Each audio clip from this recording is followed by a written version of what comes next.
The crystalline interior of the collective's aid vessel drifted, a beacon of serene purpose above a world of unimaginable chaos. For centuries, the collective had extended its gentle reach, offering solace and resources to struggling civilizations. Now, long-range scans confirmed their destination. A sprawling, broken planet, teeming with life amidst its metallic ocean of debris. This was Junkheap Prime, a world not formed by nature, but by millennia of galactic refuse. Vast, orbiting junkyards coalesced into continents of twisted metal. Shattered hulls of ancient starships formed mountain ranges, and cosmic debris drifted like oceans of scrap. The collective's deep scans revealed a civilization not just surviving, but thriving amongst the detritus, a testament to incredible resourcefulness. Yet, every metric indicated severe resource constraints, a society perpetually on the brink, desperately in need of assistance. From the collective's communications bridge, a standard message of benevolent greeting and aid was broadcast. It was a universal symphony of peace, detailing offers of sustainable energy, advanced agricultural techniques, and medical assistance. Moments stretched into minutes, then hours. The message, designed to resonate with universal empathy, received no reply. Then, a single, unadorned text transmission cut through the void. An unequivocal refusal. The collective's intricate algorithms struggled to process such a blunt, uncharacteristic response. The Scrapyard Kings' message was stark. Devoid of hostility yet firm, we require no assistance. Depart. The collective, accustomed to gratitude or, at worst, cautious acceptance, found themselves adrift in confusion. Why would a civilization, seemingly existing in perpetual scarcity, refuse such comprehensive aid? Was it pride, a deep-seated suspicion of outsiders, or something else entirely? The refusal defied all logical analysis, leaving an unsettling void where expected need should have been. This enigmatic rejection became the first ripple in a profound mystery. The collective, ever bound by their core tenets of non-interference, found themselves in a unique ethical quandary. Their benevolent offer of aid had been definitively rejected, yet the perceived plight of the Scrapyard Kings lingered. Unable to simply abandon a struggling civilization, a compromise was reached: covert observation. From a distant asteroid field, cloaked probes deployed, their advanced passive sensors bathing Junkheap Prime in unseen waves of data. Initial streams focused on energy signatures and resource management, seeking to understand the stubborn refusal. What secrets lay hidden beneath the rust and refuse?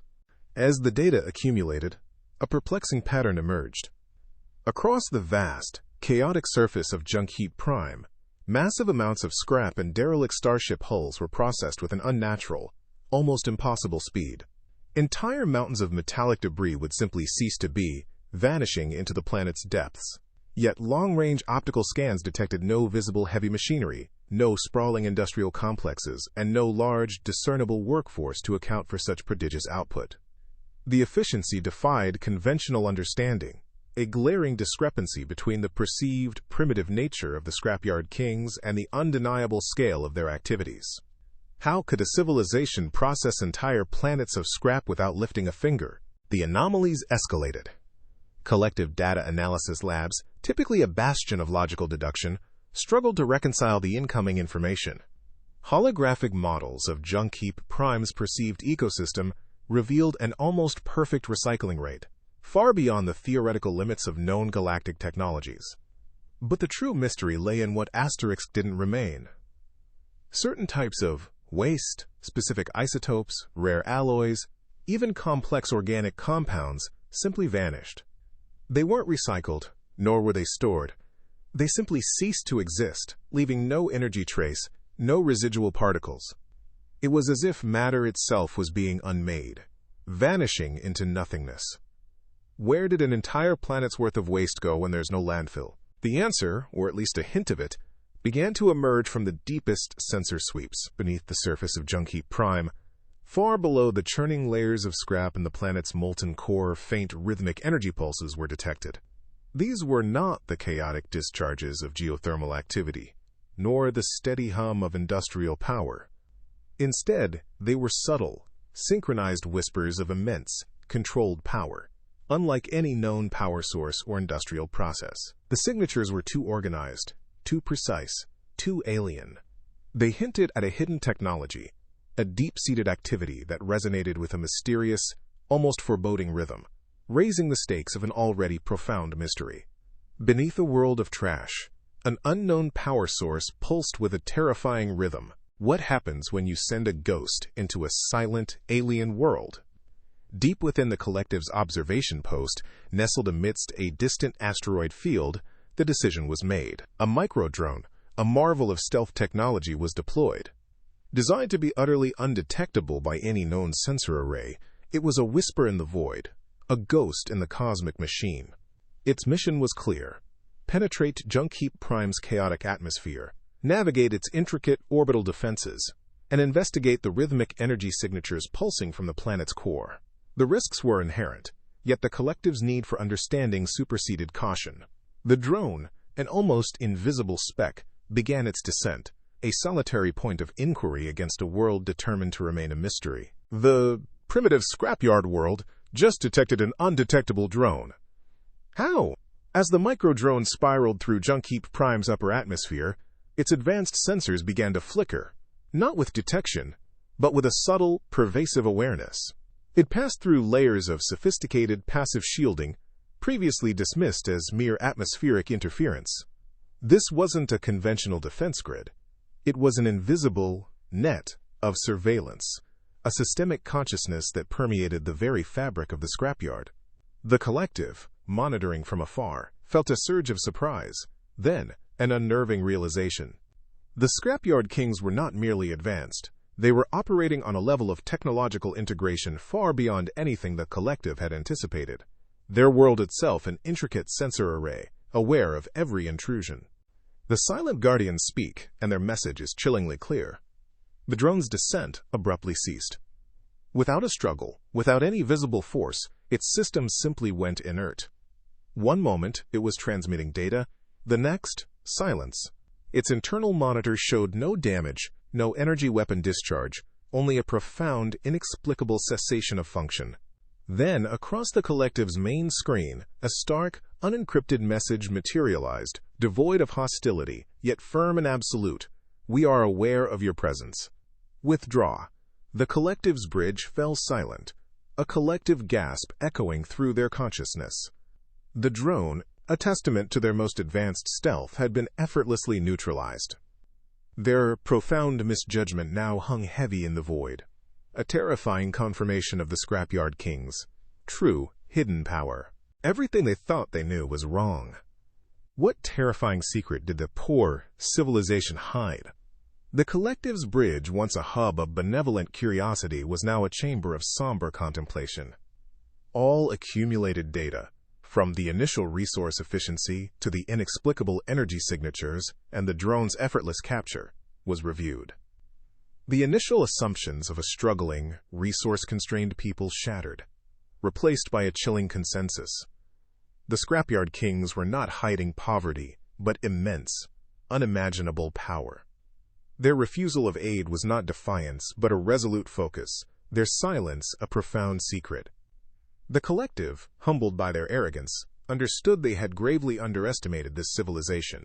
The true nature of Junkheap Prime was yet to be revealed, but its formidable presence now demanded a deeper, more urgent investigation into the enigmatic energy that pulsed beneath its surface.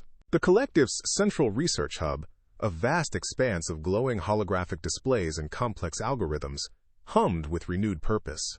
Their previous misjudgment of the Scrapyard Kings now fueled an intense, intellectual curiosity. No longer were they seeking signs of distress. They were hunting for answers to an impossible enigma. The most powerful analytical minds of the collective were dedicated to the faint, rhythmic pulses emanating from Junkheap Prime. They filtered out the planet's cacophony of electromagnetic noise, painstakingly isolating the elusive signatures.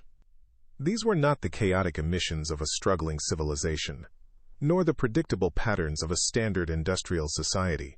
These were unprecedented energy patterns, a symphony of frequencies and harmonic resonances that defied every known principle of power generation. Within a specialized microanalysis chamber, the collective delved deeper. The rhythmic pulses, once perceived as a unified wave, now dissolved under extreme magnification into billions of infinitesimal, synchronized bursts of energy. Each individual burst was too small to register as a conventional machine, yet their collective organization was far too precise, too deliberate, to be a natural phenomenon.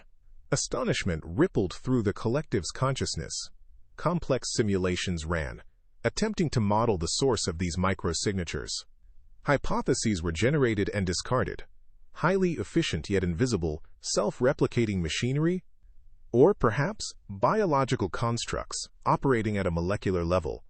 A life form so fundamentally alien it reshaped the very definition of existence. The data suggested something beyond comprehension, a coordinated effort on a scale that shattered conventional thought. Then, a breakthrough. A senior analyst sifting through ancient, almost mythical theories connected the infinitesimal bursts to obscure concepts of self-replicating nanomachines.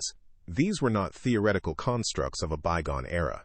They were real. Simulations, rerun with this new parameter, confirmed it with chilling accuracy. The observed phenomena could only be caused by a vast, coordinated, self-replicating nanite swarm.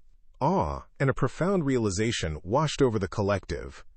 The impossible efficiency, the disappearing waste, the silent construction, it all clicked into place. Holographic models now depicted billions of tiny glowing constructs, working in perfect synchronicity, dissolving and rebuilding matter at will. The Scrapyard Kings weren't merely resourceful. They commanded an army of molecular architects. The galaxy in that instant fundamentally changed.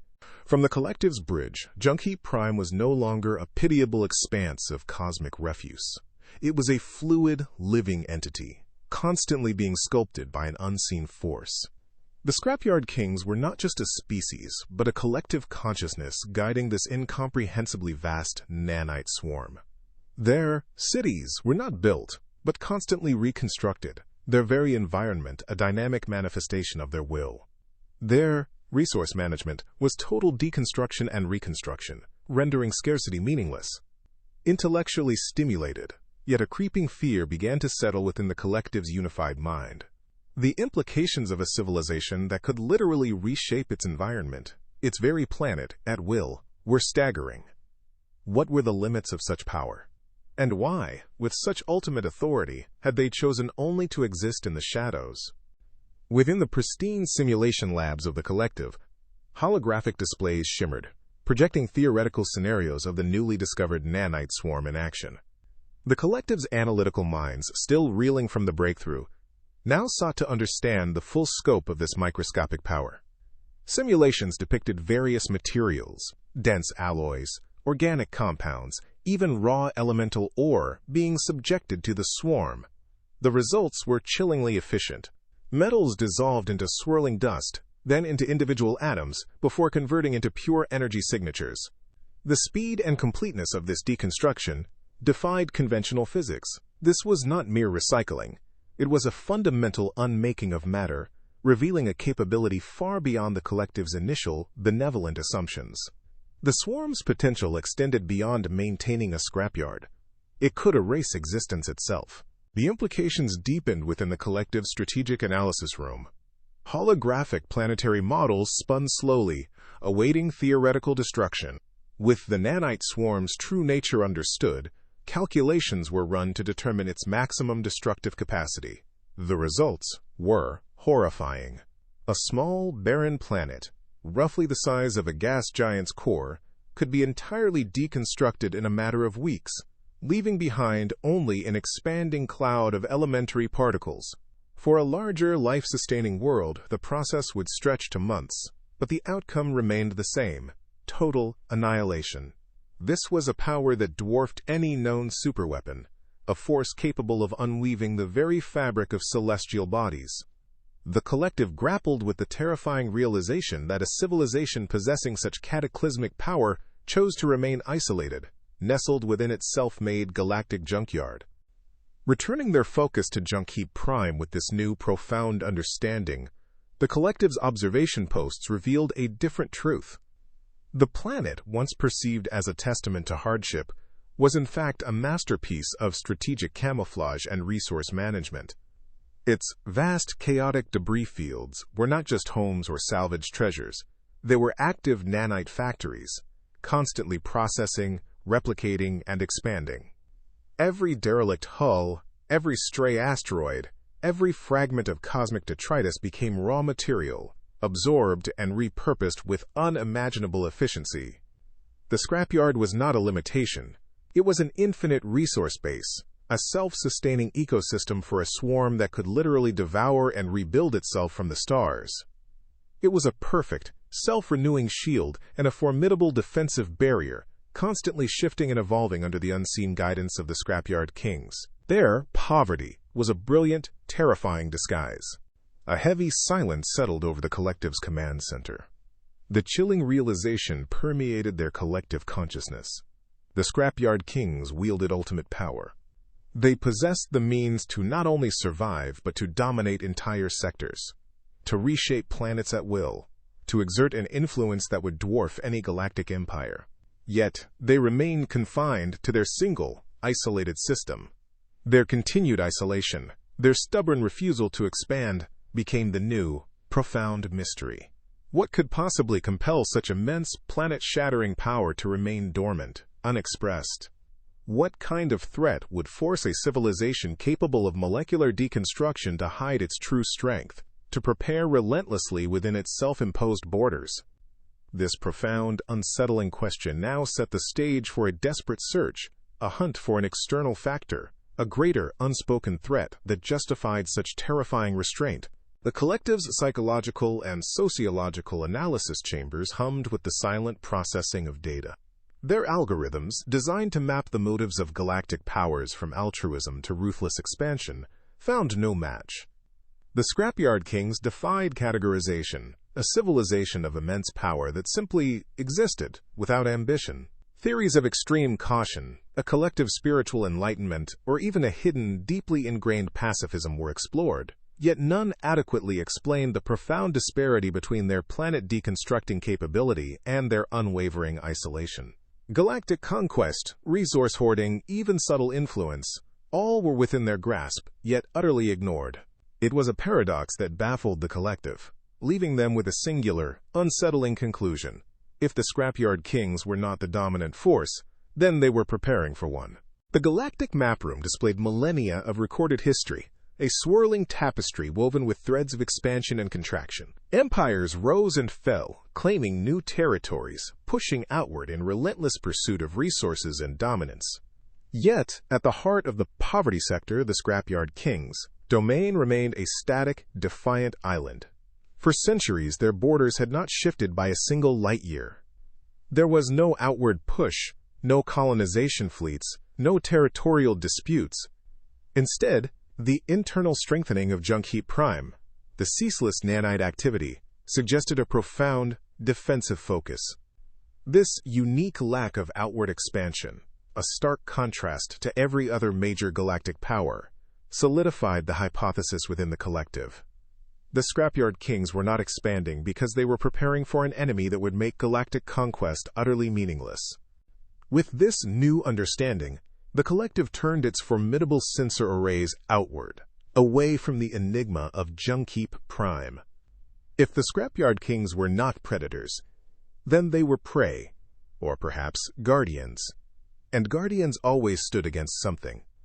Long-range passive sensors were recalibrated, their sensitive instruments sweeping through deep space sectors, far beyond known galactic territories, regions previously dismissed as empty void.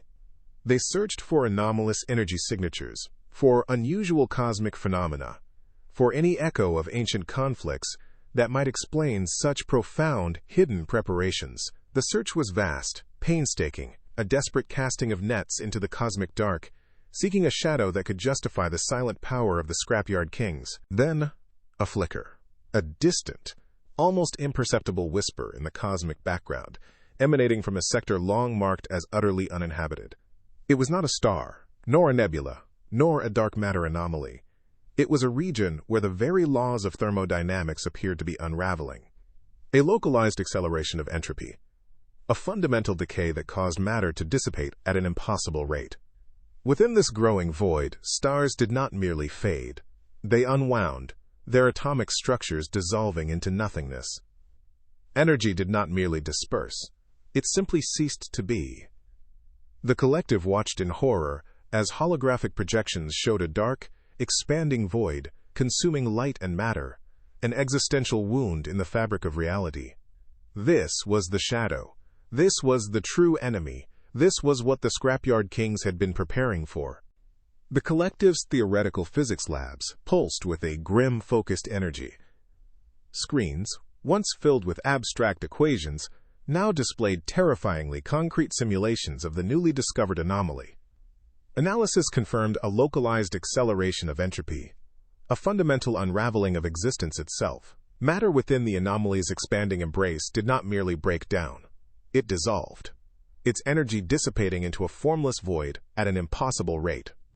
Stars, once vibrant, flickered out like dying embers in these projections, their light consumed by an insatiable hunger that sought to reduce all complexity to inert uniformity. This was not a weapon, nor a cosmic phenomenon of natural origin. It was an active, expanding negation of reality, a force that unweaved the very fabric of existence. The collective, dedicated to the preservation of life and knowledge, now faced an enemy that sought to erase the possibility of either. Within the galactic cartography room, the projections of the anomaly's trajectory painted a chilling picture. The slow creep of the dissolving void was inexorable, its expansion measured in light-years per cycle. Calculations, refined with desperate urgency, showed its inevitable collision course. Within mere decades, this wave of accelerated decay would reach the Scrapyard Kings sector, consuming Junkheap Prime and its silent guardians. But the threat did not end there. Beyond that solitary world, the anomaly's path arced towards the densely populated core worlds of the Galactic Union, threatening to unmake entire civilizations, millions of species, and millennia of history. It was not just coming for them, it was coming for everyone. The collective now understood, with a clarity that brought cold dread, the chilling precision and tragic necessity of the Scrapyard Kings' preparations. From the collective's observation post, Junkheap Prime no longer appeared as a chaotic heap of scrap, but as a colossal, coiled spring of potential energy. The nanite swarm's ability to deconstruct matter at a molecular level, previously a source of awe and fear, was now understood as the only theoretical defense against accelerated entropy. In holographic overlays, the nanites were seen not as agents of destruction, but as tireless builders, consuming raw matter at the anomaly's edge, creating a momentary buffer against the void. Junkheap Prime's vast, seemingly endless reserves of salvaged starship hulls and cosmic debris were not mere resources. They were ammunition, a strategic stockpile of raw existence to be fed into the endless maw of unmaking. The Scrapyard Kings, in their profound foresight, had effectively designated their entire planet as a planetary lifespan, a shield of matter against the cosmic dissolution. Their planet-eating nanites weren't for conquest, they were for survival. A heavy silence settled over the collective's central chamber, a mood of profound, somber understanding. The initial judgment of the Scrapyard Kings as a struggling, prideful civilization dissolved entirely. They were not exploiters but guardians. Their solitary burden, their unwavering focus, their very refusal of aid, was not arrogance but a desperate, singular devotion to the true enemy. The irony of the collective's initial, benevolent, yet ultimately naive, assessment hung in the air. The poor civilization was, in fact, the galaxy's most vital bulwark, its last hope. This knowledge, immense and terrifying, now weighed upon the collective. The necessity of communicating this dire truth to the wider galaxy, however impossible it seemed, became their singular, urgent purpose. The collective watched, their vast processing networks sifting through the cacophony of galactic life. Holographic projections filled their central chamber, displaying a myriad of species engaged in their daily pursuits. Vibrant trade routes pulsed with commerce. Political factions squabbled over territorial disputes, and fledgling empires flexed their nascent power in minor skirmishes. The galaxy, in its boundless arrogance, remained utterly oblivious. While entire star systems debated trivial tariffs or celebrated meaningless victories, an unstoppable force, a void of accelerating entropy, marched silently towards them. The collective felt a deep, pervasive frustration, a despair born of foresight. How could such a diverse, advanced civilization be so blind to the true, fundamental threat to their very existence? Their intricate political structures, their endless rivalries, all seemed like a children's game played on the precipice of oblivion. On their bridge, the collective prepared a galaxy-wide broadcast. It was an urgent transmission, encrypted to ensure its integrity, detailing the entropy anomaly and the Scrapyard Kings' grim role as its sole bulwark. They presented the cold, unyielding data, the terrifying projections of decay. Yet, the initial responses were precisely as predicted. Dismissal echoed across the interstellar network. The Galactic Union, slow to react and mired in bureaucracy, categorized the warning as paranoia, a hoax, or a desperate ploy for influence. Official communiques devoid of true comprehension branded the collective's findings as unsubstantiated or alarmist. The very scale of the threat seemed to render it unbelievable to minds accustomed to conventional warfare and predictable cosmic phenomena. The collective understood then. Undeniable proof was needed, but time, that most precious commodity, was rapidly running out. Even as the collective wrestled with galactic skepticism, their observation post remained fixed on Junkheap Prime. The Scrapyard Kings maintained their profound silence. No response came to the collective's desperate attempts at renewed contact. No acknowledgement of their shared warnings. Yet, beneath the chaotic surface of the Scrapyard world, activity intensified. The faint, rhythmic energy pulses that had first hinted at their true power now thrummed with heightened frequency. Vast quantities of raw material, salvaged from the endless debris fields, vanished into the planet's core with unnatural speed. The nanite swarm was working with a singular, unwavering focus, strengthening defenses, preparing its colossal planet-sized weapon. The collective observed this grim, solitary commitment with a new, profound admiration. The Scrapyard Kings knew doom was coming, but they did not scream. They simply prepared, bearing their immense burden alone. A consensus formed within the collective. To wait for the wider galaxy to believe was to surrender. If the Scrapyard Kings chose silent resolve, then the collective would choose desperate unity. A single diplomatic vessel, stripped of all offensive capabilities, was detached from the observation fleet. Its mission was not to offer aid, for the Scrapyard Kings had no need of it, but to offer shared knowledge, a mutual burden, and a desperate, fragile alliance. This small, unarmed ship, a symbol of hope and humility, began its lonely journey towards Junkheap Prime. It approached the formidable Scrapyard world, a bastion of unimaginable power, unsure of its reception. Against an enemy that devoured all, against the very unraveling of existence, two vastly different civilizations now stood on the precipice of an unlikely, yet absolutely necessary union.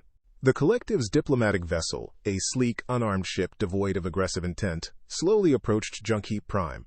Its previous attempts at contact had been met with a terse refusal, then a silent, forceful dismissal.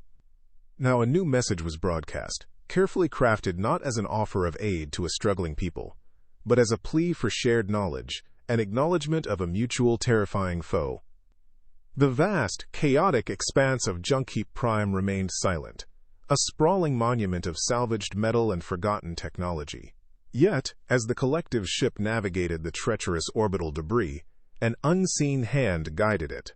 Pathways cleared through fields of derelict starships, energy signatures flickered just beyond the detection threshold, subtly nudging the vessel deeper into the Scrapyard Kings' domain. The silence was not ignorance, but watchful reception. The diplomatic ship settled onto a desolate landing platform, a vast expanse of compacted, shifting scrap on Junkheap Prime's surface. No welcoming committee awaited. No obvious structures suggested habitation. Then, from the very ground, from the millions of metallic fragments surrounding the vessel, a shimmering, humanoid form began to coalesce. It rose, not solid, but a fluid construct of countless nanites, glowing faintly with an inner light, representing the collective consciousness of the Scrapyard Kings. The collective's lone representative, serene and composed, stepped forth. Before this manifestation of unimaginable power, the collective offered not platitudes but the raw, terrifying data of the entropy anomaly. It was a silent admission of shared dread, a desperate offering of understanding against a force that threatened all existence. The nanite manifestation, its form rippling like disturbed water, extended a shimmering appendage. No words were exchanged, no complex negotiations required. The collective's data, painstakingly gathered and analyzed, flowed into the nanite entity with astonishing speed. Holographic representations of the entropy anomaly, consuming stars and unraveling spacetime, flickered within the nanite form's eyes. The processing was instantaneous, the confirmation absolute. A subtle shift rippled through the nanite construct, a new calculation, a profound understanding of a shared burden. It was a silent agreement, deeper than any spoken treaty, a mutual recognition of an enemy that superseded all past differences. Against cosmic oblivion, two vastly disparate powers had found common ground, forged in the crucible of shared dread.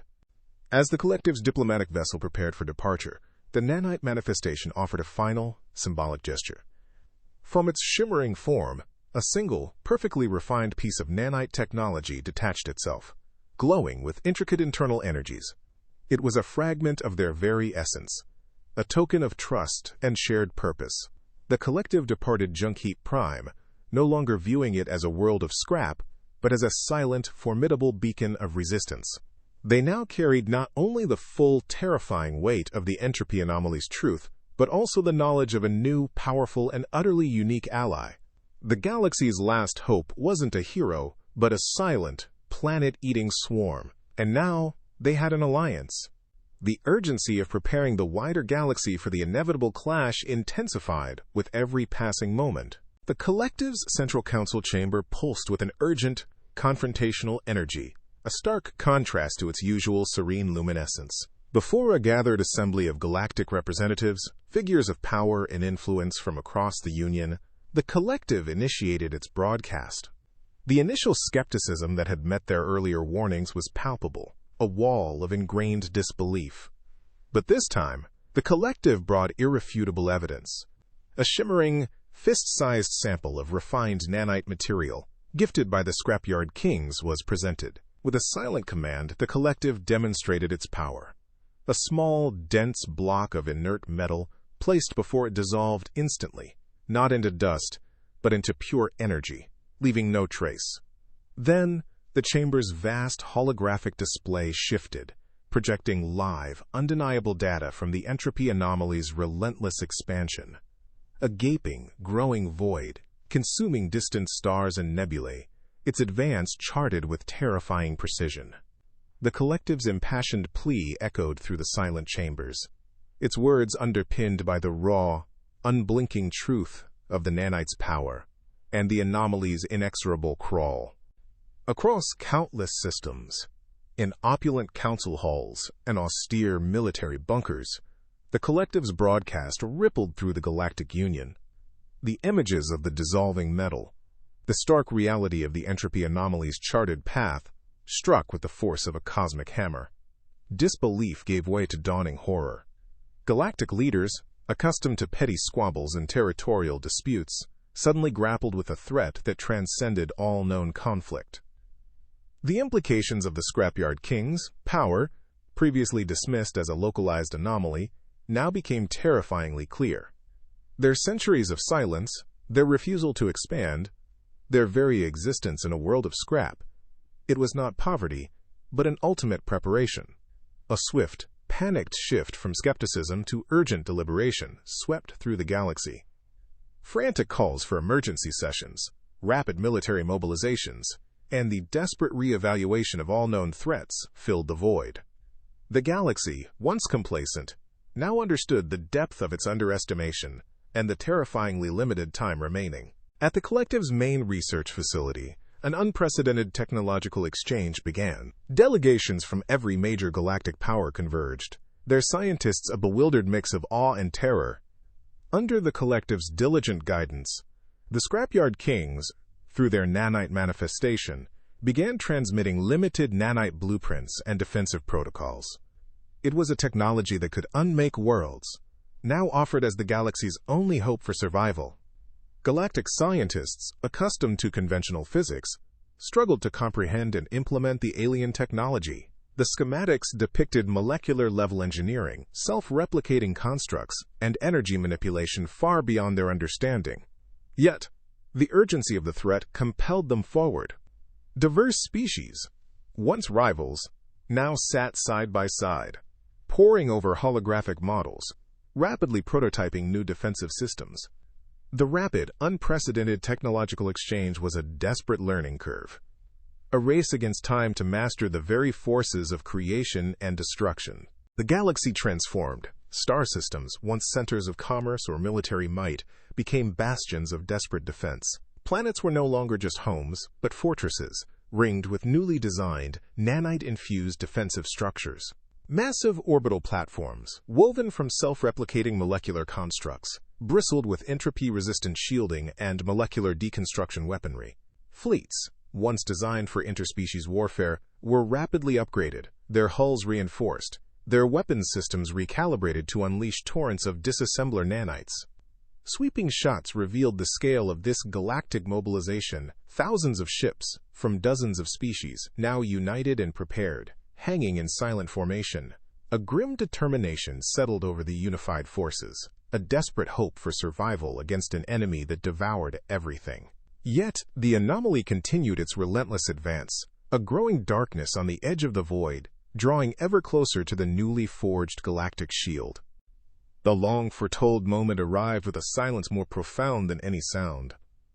At the farthest reaches of the galactic defense perimeter, where the void stretched into an endless canvas of stars, a deeper darkness began to coalesce. It was not the shadow of a nebula, nor the absence of light from a distant star, but a growing, consuming void that seemed to drink in the very photons around it. The entropy anomaly, the harbinger of cosmic dissolution, was now visible to the naked eye.